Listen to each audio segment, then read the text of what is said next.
Bonjour, je voudrais d'abord, bien sûr, remercier aux organisateurs de ces colloques. C'est un grand plaisir pour moi de pouvoir participer à notre colloque. Et je remercie surtout Anna Berankova pour m'avoir invité. Il faut le dire aussi tout au début que j'ai un peu changé le titre de ma conférence. Alors le titre est maintenant la seconde révolution copernicienne de la philosophie kantienne. Pourquoi ces changements? Je crois que lier Kant et Badiou et parler sur le matérialisme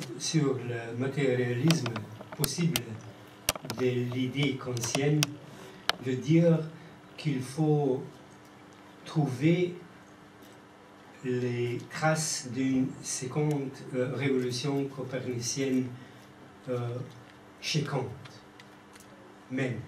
Et ces traces, on peut les dessiner à partir de la philosophie de Badiou. Okay. Cette conférence dans laquelle je me pencherai sur les problèmes de la philosophie kantienne tire son origine de la belle formule par laquelle Alain Badiou commence son exposé du livre de Quentin Meillassoux après la finitude. Badiou présente le livre comme une œuvre où se lit l'essence d'un commencement et la place au rang des textes qui répondent à la question « Pour guérir quelle blessure, pour ôter quelle écharpe dans la chair de l'existence suis-je devenu ce qu'on appelle un philosophe ?» Dans le même temps, Badiou distingue ses œuvres de Meillassoux des œuvres mûries et achevées, où ce qui est mis en valeur n'est rien d'autre que la consistance et la cohérence de la pensée rationnelle. Cette déclaration de Badiou sera pour moi l'occasion d'une reformulation, une hypothèse de travail de ma conférence. Je m'y prendrai de la façon suivante. Les œuvres philosophiques de jeunesse peuvent être considérées, entre autres, comme l'expression d'une sorte de caractérisation existentielle du penseur. Quant aux œuvres achevées, où la pensée est dédiée exclusivement à la résolution des problèmes des pensées, il faut plutôt considérer que la pensée en elle-même y est marquée, qu'elle y est affectée par les chartes d'une chose qui lui est hétérogène. Il s'agit toutefois d'une chose hétérogène sans laquelle il n'y a pas de pensée philosophique véridique. Mon hypothèse est donc la suivante. La pensée philosophique en tant que telle, comme pensée pour parler avec Kant, est affectée de façon originaire par une chose que la pensée ne peut assimiler, quoique elle s'y rattache.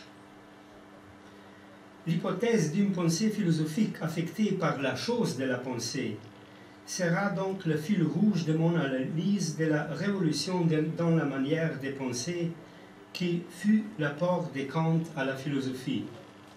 Or, c'est bien la philosophie de Kant elle-même, modèle d'hégémonie de la raison pure, purifiée de tout élément irrationnel, qui permet une telle hypothèse. C'est pourquoi je pourrais la formuler aussi de cette manière. Le problème de la pensée affectée par sa chose est au cœur de la révolution de la manière de penser proposée par Kant. Cette affirmation est autorisée, sinon confirmée, par deux thèmes centraux, à mon avis, de la philosophie kantienne. Le premier est ontologique, l'autre logique. Ces deux thèmes sont liés l'un à l'autre aussi bien au niveau problématique qu'au niveau conceptuel. Mais Kant ne parvient toutefois à les associer véritablement que dans la critique de la faculté de juger, c'est-à-dire dans la deuxième de ses critiques, dans la dernière, excusez-moi, de ses critiques. Le résultat de cette association est la deuxième et donc supplémentaire révolution copernicienne de la philosophie kantienne, avec laquelle la révolution kantienne dans la manière de penser est vraiment achevée. Cet achèvement pourrait être décrit brièvement de la façon suivante. Il s'agit du passage d'une sensibilité qui, en collaboration avec la raison, en collaboration avec l'entendement, constitue l'objet, à une sensibilité qui, en collaboration avec la raison, établit quelque chose qui n'est pas l'être en tant qu'être, mais qui n'est pas sans être. Le premier thème central de la philosophie kantienne est celui de la soi-disant différence transcendantale entre l'apparence et la chose en soi, entre le phénomène et le nous-mêmes. Pour Kant, la seule réalité objective dont nous disposions est la réalité phénoménale constituée communément par l'activité des deux facultés de la connaissance, l'entendement et la sensibilité. Pourtant, Kant ne cesse d'insister sur ces points. Le monde phénoménal n'est pas un monde tel qu'il est en soi. Le monde phénoménal constitué est certes le seul monde et le seul dont nous disposons, mais il n'est jamais tout. Il est toujours supplémenté par quelque chose qui ne lui appartient pas, la chose en soi. Quelque chose de non constitué, bref, quelque chose du réel. Alors, il est marqué par la différence transcendantale entre le phénomène et le nous-mêmes. Et cette différence transcendantale de Kant implique également que le monde phénoménal n'existe et ne fonctionne en tant qu'objectif qu'autant qu'il est présent d'une façon ou d'une autre la réflexion que ce monde n'est pas encore la chose en soi, le monde en soi, que la chose en soi en est absente. Si l'on dit que notre monde est marqué par l'absence de la chose en soi, on dit aussi qu'il y est présent d'une façon spécifique quelque chose qui en est absent, que quelque chose y existe qui en réalité n'existe pas.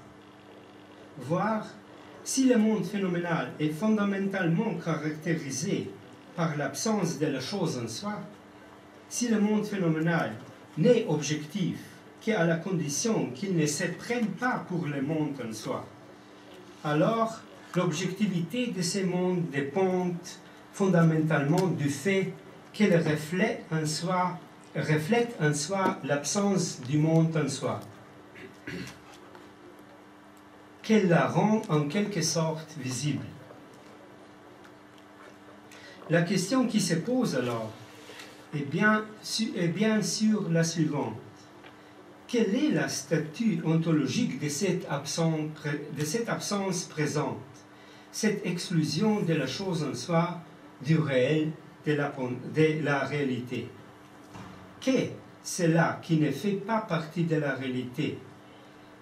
Qu'est-ce quelque chose qui n'est pas un objet empirique parmi les objets empiriques, sans être pour autant un objet que la raison pense dans ses idées, tout en cherchant en vain cet objet imaginaire dans la réalité objective. L'autre partie de la question étant, par quel processus logique peut-on concevoir le statut ontologique de cette chose même, qui fonctionne dans la réalité objective comme l'élément qui en est exclu. Par cette question, j'en viens à l'autre thème fondamental de la philosophie kantienne et par ailleurs logique. Et je viens aussi à ce qu'est pour la philosophie kantienne sa chose de la pensée. Au cœur de ce thème se tiennent les opérations logiques de l'autocritique de la raison dans la dialectique transcendantale de la première critique. Comme nous le savons, pour Kant, la raison fonctionne de telle sorte qu'aussi bien en ce qui concerne les différents domaines des pensées que la totalité absolue du tout, elle est à la recherche de la condition ultime, du point de l'inconditionnel. L'inconditionnel à quoi aspire la raison, cet irrépressible désir de trouver, comme le dit Kant, quelque part un point ferme où poser le pied absolument au-delà des limites de l'expérience, c'est ce que la raison affecte de l'intérieur, ce qui, d'une certaine façon, lui donne à penser. Cette chose de la pensée qui constitue la raison en tant que raison, en est la condition absolue.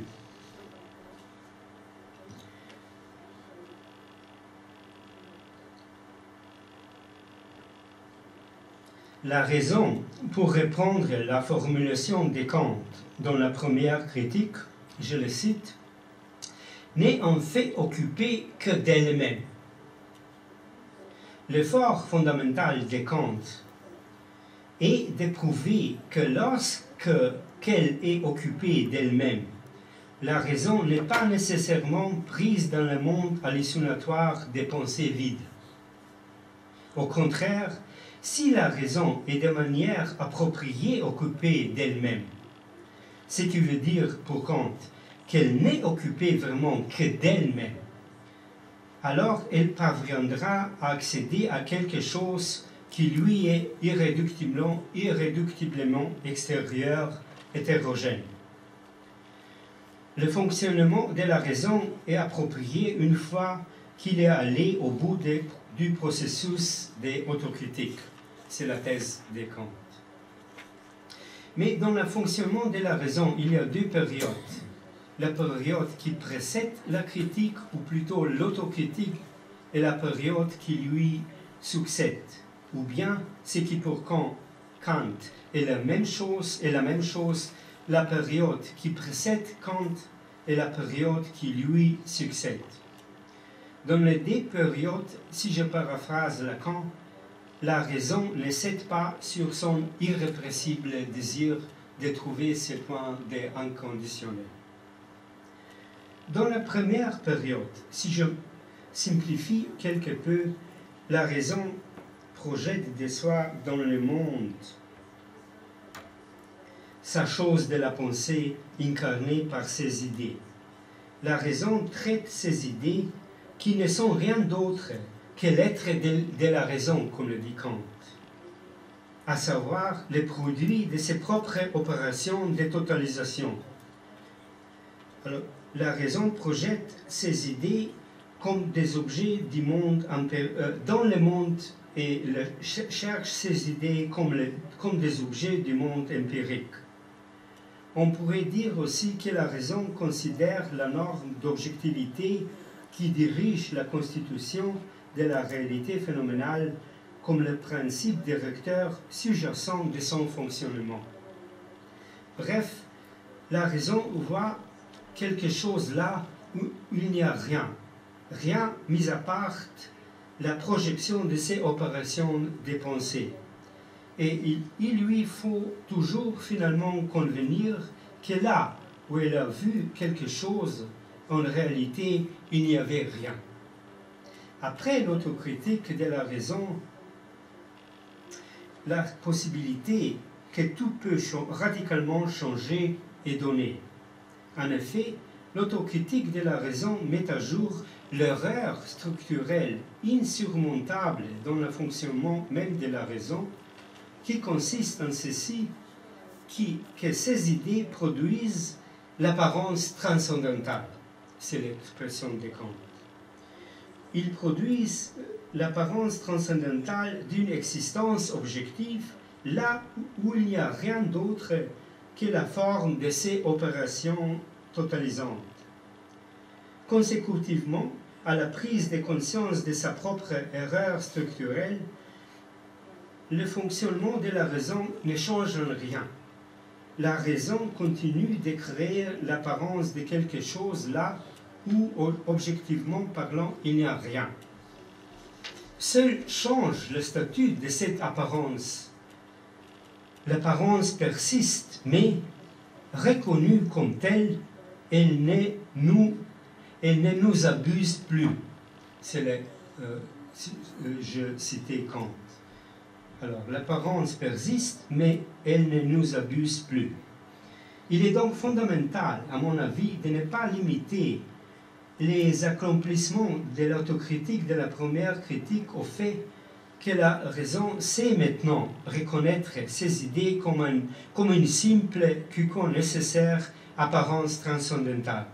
Si l'autocritique doit être vraiment quelque chose de plus qu'une censure exercée au nom de l'entendement théorique, pour reprendre la formulation de Gérard Lebrun, alors nous devons attribuer aux idées des raisons en tant qu'apparence qui ne nous abuse plus en un sens affirmatif.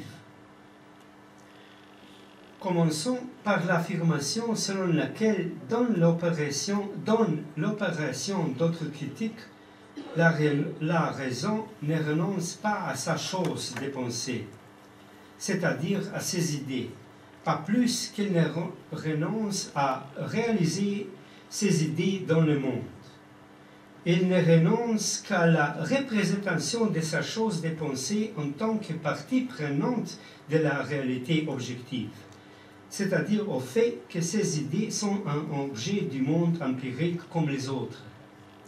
Bref, elle renonce à la norme de l'objectivité comme principe de son fonctionnement. La raison se limite cette fois à elle-même. Elle n'est plus occupée que d'elle-même. Elle traite ses idées comme ses propres productions et ne comprend l'objet à quoi se mesure l'idée qu'en tant qu'objet dans une idée. C'est l'expression de Kant. Si j'utilise un terme non conscient, la raison ne traite plus maintenant ces idées que comme des fictions du vrai. Mais avec ces fictions du vrai, la raison est paradoxalement présente dans la réalité empirique. Et Kant appelle cette entrée de la raison dans le monde de l'objectivité l'usage immanent ou encore l'usage empirique de la raison. Et c'est précisément au moment où la raison se limite à elle-même, où elle n'est occupée que d'elle-même, que paradoxalement elle dépasse la simple spéculation des pensées pour entrer avec ses idées dans la réalité objective. Bref, après l'autocritique, la raison est chez soi, hors de soi. Elle est présente dans la réalité en tant que ce qui existe en elle comme son inexistence. L'autocritique de la raison dans la dialectique transcendantale de la première critique est posée comme une action de pensée qui parvient, en tant que partie constitutive de la réalité objective, à affirmer quelque chose qui en est son non-existence. Avant son autocritique, la raison devait toujours reconnaître qu'elle voyait quelque chose dans ses idées alors qu'en réalité il n'y avait rien. L'autocritique de la raison est accomplie lorsqu'elle prend conscience que c'est rien lié à ses idées et cependant quelque chose. c'est rien qui est quelque chose, ce sont les idées de la raison qui fonctionnent dans le monde objectif comme sa partie non existante. Ce retournement de l'idée de la raison, de ce qui n'existe pas objectivement en cette existence, c'est retournement de l'idée de la raison, de ce qui n'existe pas objectivement en cette existence du non-existant et l'opération logique dans laquelle rien est compté comme quelque chose. Ajoutons à l'usage empirique de la raison cette brève remarque. Dans le contexte de la première critique, il est vrai que l'usage empirique de la raison est présenté de telle sorte que la raison y semble jouer plus ou moins le rôle d'un accessoire dans la constitution par l'entendement et la sensibilité de la réalité empirique. Dans son ouvrage « La folie dans la raison pure », Kant, lecteur de Swedenborg, Monique de Wittmenard définit la relation entre l'analytique et la dialectique transcendantale de la première critique par cette formule: l'entendement réussit là où la raison échoue. Dans cette formule pertinente,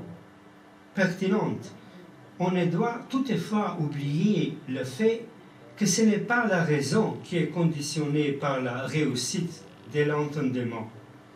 C'est au contraire la réussite de l'entendement qui est conditionnée par la réussite de l'autre critique de la raison.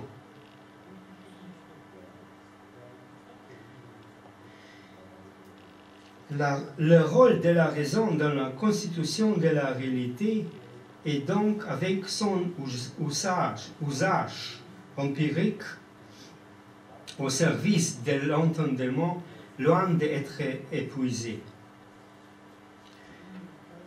Dès la première critique est déjà esquissé ce qui sera démontré seulement dans la troisième, à savoir que l'autocritique de la raison est orientée vers l'usage empirique de la raison au service de la raison même. Résumons. Dans la dialectique transcendantale de la première critique, l'autre critique de la raison est esquissée comme l'opération logique par laquelle la raison résout avec succès le problème de son affectation par la chose de la pensée. Lors de cette opération, la raison se sépare de cet objet non objectif qui, à l'intérieur d'elle-même, alimente son désir. Elle se sépare de sa chose et la traite comme une partie singulière de la réalité empirique.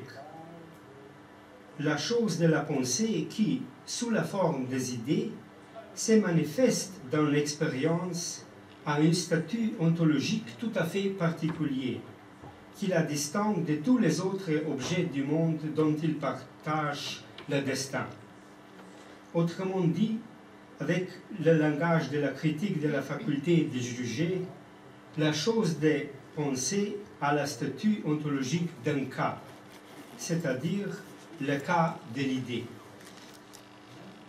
Je me pencherai maintenant plus avant sur la troisième critique de Kant. Mon point de départ consiste à dire que l'un de ces problèmes centraux est la détermination du statut ontologique du cas de l'idée. Je décomposerai la problématique, bien sûr complexe, de la troisième critique, plus précisément de ces concepts de jugement esthétique réfléchissant, c'est-à-dire jugement du goût et jugement du sublime, en trois problèmes centraux. Premièrement, dans la critique de la raison pure, l'esthétique transcendantale est traitée, je cite, comme la science de tous les principes de la sensibilité a priori. Pourtant, la sensibilité a priori y est en réalité traitée seulement comme fonction et élément des connaissances. Par contre, la troisième critique élargit le concept de l'esthétique de telle sorte qu'elle ajoute à la sensibilité objective du sens une sensibilité seulement subjective du sentiment. Chaque relation de nos représentations peut, selon Kant, être objective, c'est-à-dire qu'elle peut être partie intégrante de la connaissance de l'objet en tant que phénoménal. La seule chose qui est seulement subjective dans nos représentations et ne peut nullement devenir partie d'une connaissance, ni même de la connaissance du sujet, c'est le sentiment de plaisir et de déplaisir, selon Kant, lié à la représentation de l'objet. Le sentiment de plaisir ou de déplaisir ne désigne absolument rien dans l'objet. Au contraire, dans ces sentiments, le sujet s'éprouve lui-même tel qu'il est affecté par la représentation. Rapporté au sentiment de plaisir et de déplaisir, la représentation se rapporte, comme le dit Kant, à son sentiment vital. C'est l'autre nom du sentiment de plaisir, déplaisir. La conceptualisation kantienne de la sensibilité du sentiment dans la troisième critique est étroitement liée à son second problème central, c'est-à-dire à la question suivante.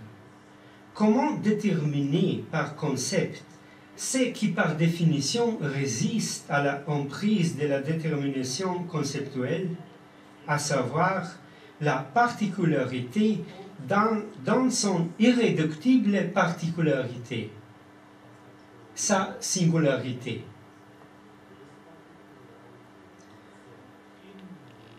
La réponse de Kant à cette question, si je simplifie, est double. À l'affirmation selon laquelle la connaissance de la singularité est impossible, la singularité étant pour la connaissance quelque chose qui est en soi hors la loi, désordonné et contingent. L'élucidation des concepts de beau et de sublime oppose la thèse contraire, à savoir que la singularité en tant que telle, c'est-à-dire justement comme non connaissable et contingente, est quelque chose de nécessaire pour la connaissance. Dans le même temps, comme Kant construit dans la troisième critique un nouveau type d'universel, il s'agit d'un universel qui se constitue comme l'universel à l'endroit de l'irréductible singularité, laquelle supplémente l'universel en apportant à son universalité son exception immanente.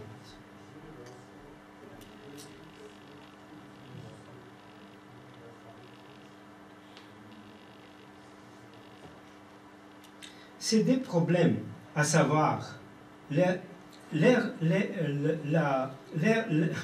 l'agissement du concept de l'esthétique transcendantale et la détermination de l'irréductible singularité, sont liés à un troisième problème. Il s'agit de l'innovation conceptuelle fondamentale de la troisième critique, le concept de faculté de juger réfléchissante. J'entends la liaison entre ces trois problèmes comme une jonction entre la conception logique et la conception ontologique de la philosophie kantienne.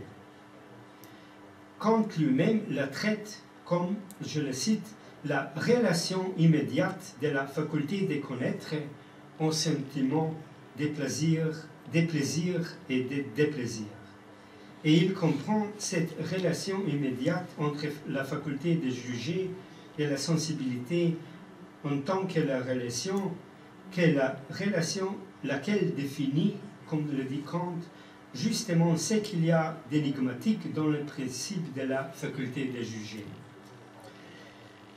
Des différents éléments qui déterminent la faculté de juger réfléchissante, j'en isole seulement deux.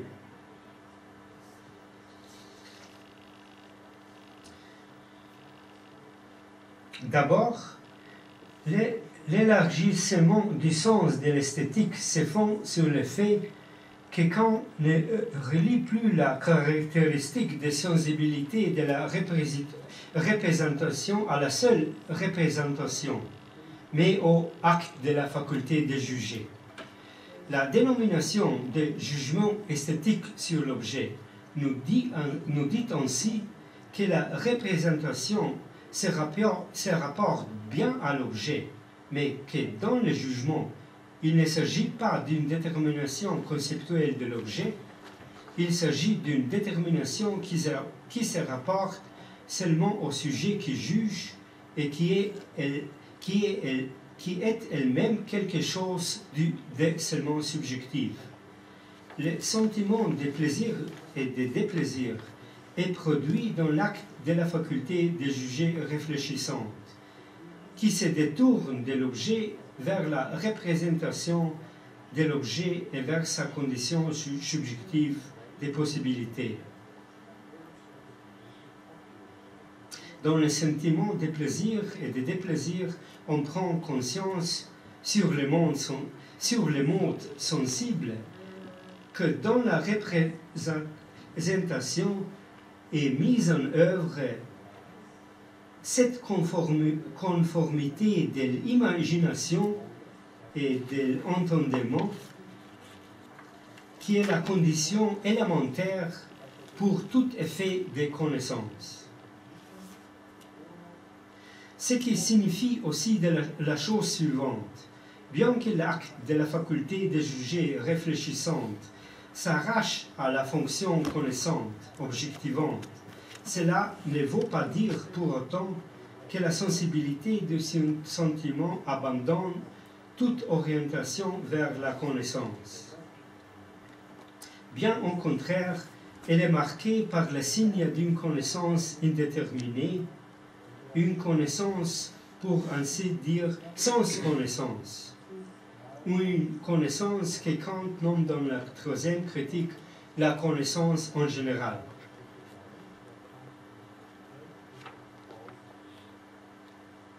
Dans le retournement réflexif opéré par la faculté de juger de l'objet de la représentation vers la condition subjective de la représentation, l'existence de l'objet et l'intérêt qu'on peut y porter sont mises entre parenthèses.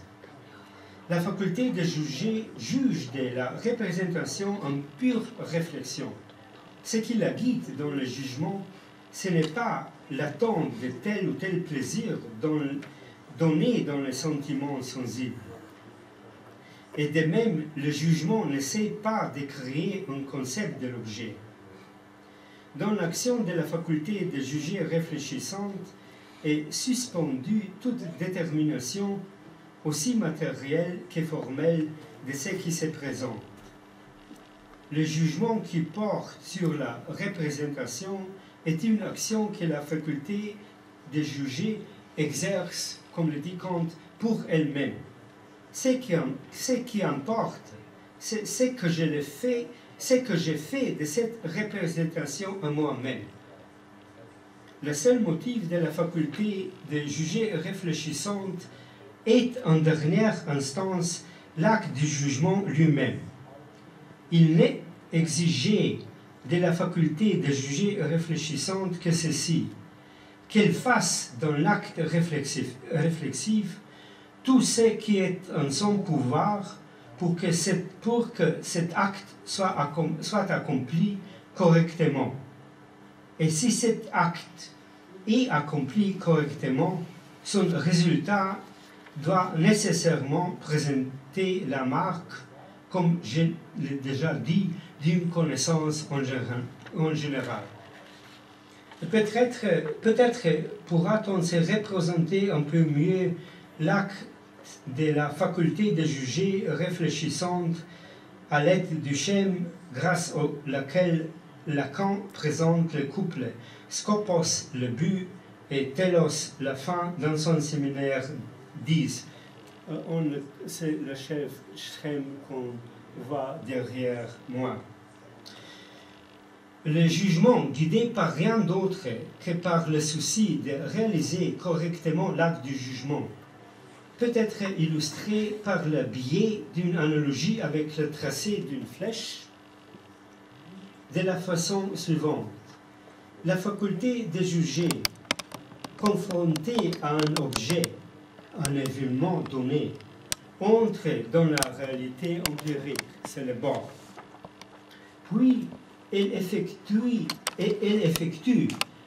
le détournement depuis l'objet vers les conditions subjectives de sa représentation. On ne prêtant attention qu'à l'effet d'une connaissance en général.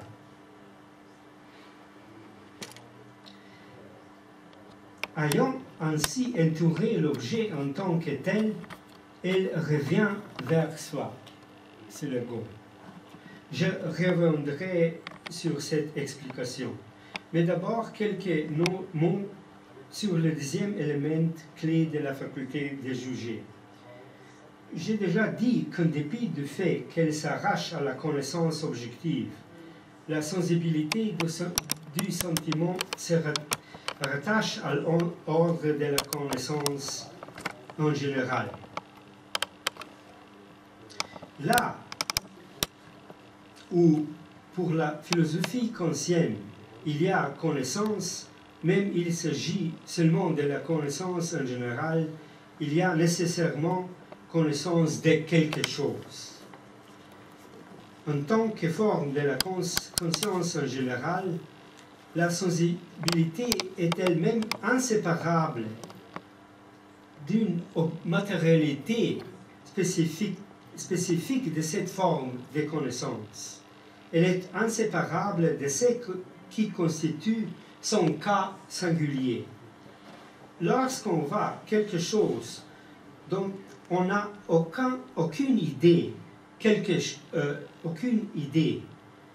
chose dont, à strictement parler, on ne sait pas ce que c'est, bien que ce qu'on voit soit un objet phénoménal constitué un objet de notre réalité naturelle, culturelle, historique, un bâtiment, un tableau, une sculpture, un événement historique. Et que ce quelque chose éveille en nous un sentiment de plaisir ou de déplaisir, ce sentiment se manifeste sous la forme du jugement que ce que nous avons devant nous est quelque chose d'exemplaire. Si l'on utilise le lexique de la troisième critique, on dira que c'est un cas de beau ou du sublime. Aujourd'hui, on dirait simplement que c'est un cas de bonne sculpture ou peinture, de bonne architecture. En ce sens, le jugement réfléchissant esthétique est construit comme une déclaration d'existence. Il est la déclaration qui confirme que dans l'événement ou l'objet empirique qui se trouve là devant nous, il existe autre chose que cet objet ou cet événement empirique lui-même. C'est-à-dire le cas d'un sentiment de plaisir ou de déplaisir. Quelque chose qui, dans cet objet particulier, est irréductiblement singulier, mais à quoi se rattache une certaine validité universelle. Autrement dit, le cas est une particularité du monde, laquelle particularité est à la fois subordonnée à ce qui témoigne de sa singularité universelle. Mais à strictement parler, à quoi tient la matérialité du cas? Quel est son statut ontologique, si l'on peut dire? Pour expliquer plus avant ce qu'il en est de ces matérialités du cas, je reviendrai à l'illustration du jugement réfléchissant par la différence stoïcicienne entre le but et la fin.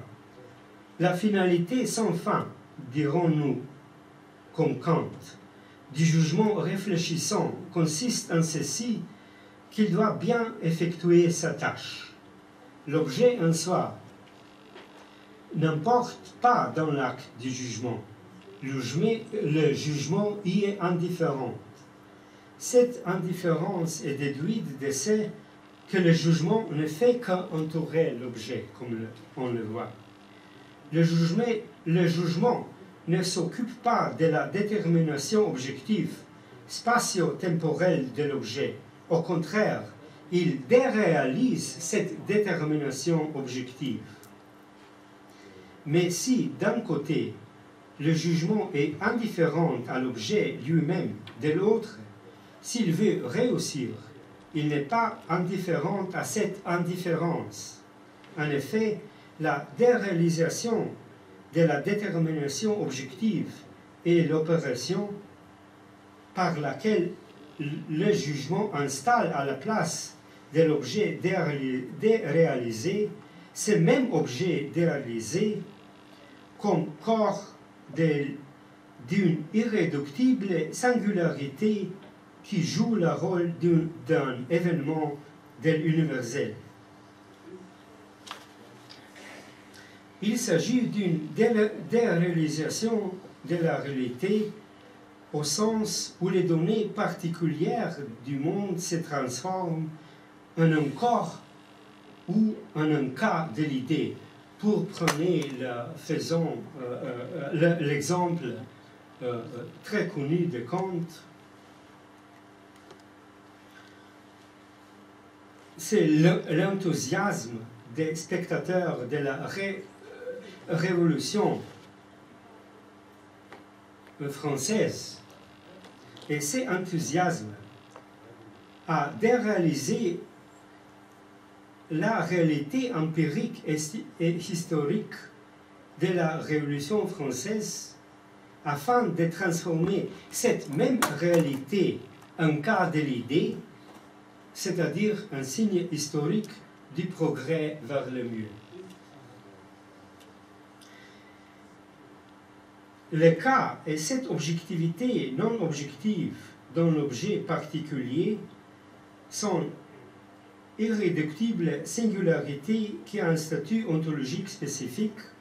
Il est quelque chose de contingent, de sans fondement, en ce sens qu'il est dépendant d'une part du seul jugement réfléchissant et de sa déclaration d'existence, si c'est un cas, et d'autre part du pouvoir d'universalité de cette déclaration, c'est-à-dire de la relation de ses conséquences non seulement dans le monde donné, mais aussi avec le monde de Kant, chez tous les peuples et à toutes les époques.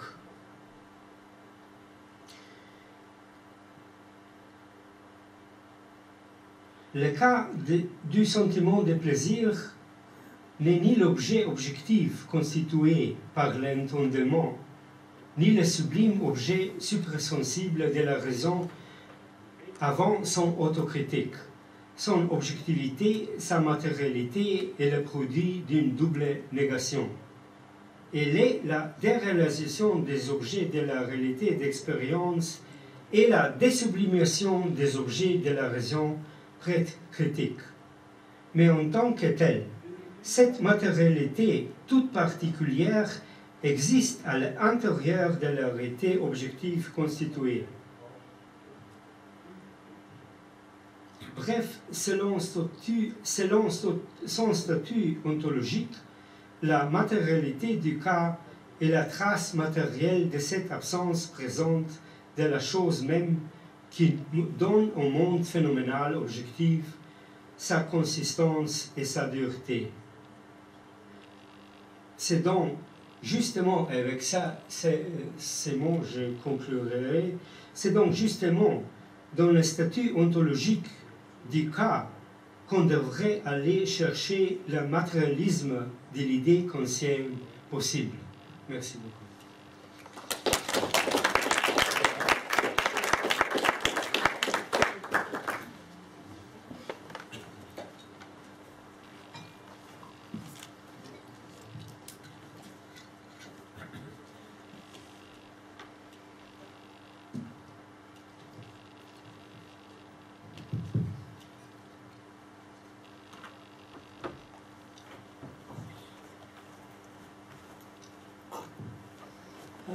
Merci. Alors, je voudrais justement poser une question, peut-être une demande de clarification.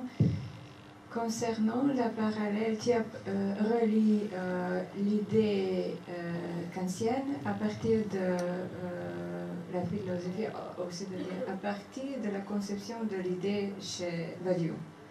Donc ma question peut-être pour les gens qui ne sont pas kantiens, mais qui voudraient peut-être voir qu'est-ce qui, dans la conception badiouisienne de l'idée, te permet de lire ou de présenter l'idée, la matérialité de l'idée chez Kant, comme tu l'as fait. Merci. Alors, pour le prendre de la manière un peu grossière, je dirais le problème avec lequel s'occupe Badiou à travers toutes ses œuvres, c'est quand même le problème des corps de la vérité, qui n'est pas disjoncté des objets du monde, des autres objets du monde. Et c'est justement à ces problèmes des corps de vérité, qui est encore de l'idée chez Badiou, c'est justement avec ces moments qu'on peut vraiment lier l'idée kantienne comme il est développé dans la troisième critique. Pas dans la première critique, mais dans la troisième critique, surtout avec ces problèmes ontologiques du cas du beau ou du sublime, c'est-à-dire de quelque chose singulier qui est traité dans la singularité elle-même. Ça serait ma réponse à ta question.